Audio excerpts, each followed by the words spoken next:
लातूर महानगरपालिकेच्या निवडणुकीमध्ये भाजपानं ज्यांना उमेदवारी दिलेली नाही अशा प्रकारचे सगळे नाराज कार्यकर्ते आणि उमेदवार जे आहेत ते एकत्र आलेले आहेत आणि त्यांनी अपक्ष भरलेले फॉर्म जे आहेत उमेदवारी जी आहे ती मागं न घेण्याचा निर्धार केलेला आहे। ही सगळी मंडळी आपल्यासोबत आहेत, अनेक वर्षांपासून भाजपमध्ये काम करत आहेत, मात्र उमेदवारी मिळाली नसल्यानं नाराज जे आहे ते मोठा गट लातूरमध्ये दिसतो आहे। मला सांगा, आता तुम्ही सगळे एकत्र आलेले आहात, तुम्ही बैठक घेतली आणि आता काय निर्णय घेतलेला आहे?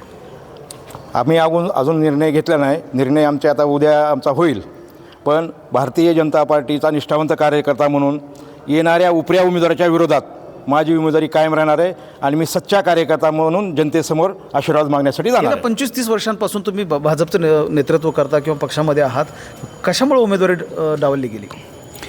उमेदवारी डावलण्याचं खरं कारण तर भारतीय जनता पार्टीच्या निवडणुकीच्या प्रभारी किंवा जे प्रमुख आहेत तेच सांगू शकतील, परंतु एक माझी खंत आहे की जे कार्यकर्ते वर्षानुवर्ष लातूर हे आपल्याला माहिती आहे की हा काँग्रेसचा गड होता आणि या काँग्रेसच्या गडामध्ये लातूरचा खासदार निवडून आला, लातूर जिल्ह्यामध्ये आमदार निवडून आले। एक वेळ अशी होती की लातूर भारतीय जनता पार्टीची जिल्हा परिषद, पंचायत समिती आणि नगरपालिका हे तिन्ही ताब्यात होता, परंतु आताच काय झालं कळत नाही आहे। मागची लोकसभा गेली, विधानसभा गेली आणि आता मनपाही जाते की काय असा प्रश्न लातूरातील भारतीय जनता पार्टीच्या कार्यकर्त्यांच्या किती उमेदवार आहेत जे असा भाजपवर नाराज आहेत मात्र अपक्षच लढणार आहे? सध्या तरी आमच्या बैठकीमध्ये 65 ते 70 उमेदवार जवळपास आमचे होत आहेत की जे अपक्ष लढून आणि एका दिशेने जाऊन काम करण्याचा पूर्ण प्रयत्न करणार आहेत आणि लातूरमध्ये सच्चा निष्ठावंतांची सरकार बनवण्याचा आमचा पूर्ण प्रयत्न असेल। आम्ही हे लातूर भाजपाचं जे या लोकांनी सुलभ इंटरनॅशनल करून कुणीही या, पैसे द्या, हागून जा आणि पाणी टाकायला आहेतच ना आमच्यासारखे निष्ठावंत, हे होऊ देणार नाही। यावेळेस आम्ही आमचा पूर्ण बंड पुकारणार आणि आम्ही निष्ठावंत पूर्ण ताकदीने लढून आमचं पूर्ण पॅनल निवडून आणणार। काय मला सांगा, तुम्ही उमेदवारी मागितलेली होती, मग काय क्रायटेरिया ठरवण्यात आलेला होता की त्यामुळं म्हणजे त्याच उमेदवारांना देण्यात येईल वगैरे?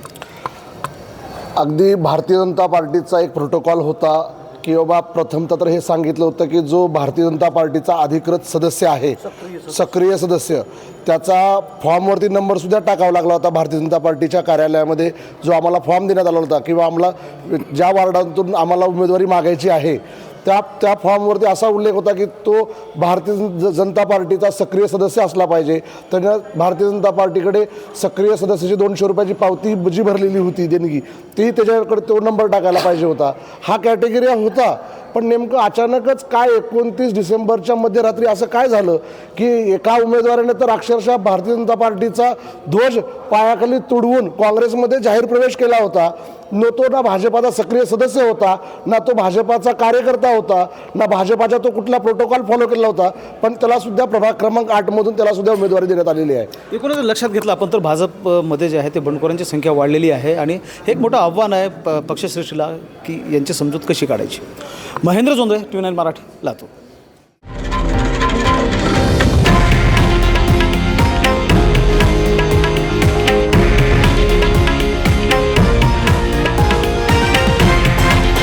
हे आहे देशातील नंबर 1 न्यूज नेटवर्क आणि आपण पाहत आहात TV9 मराठी, एकमेव।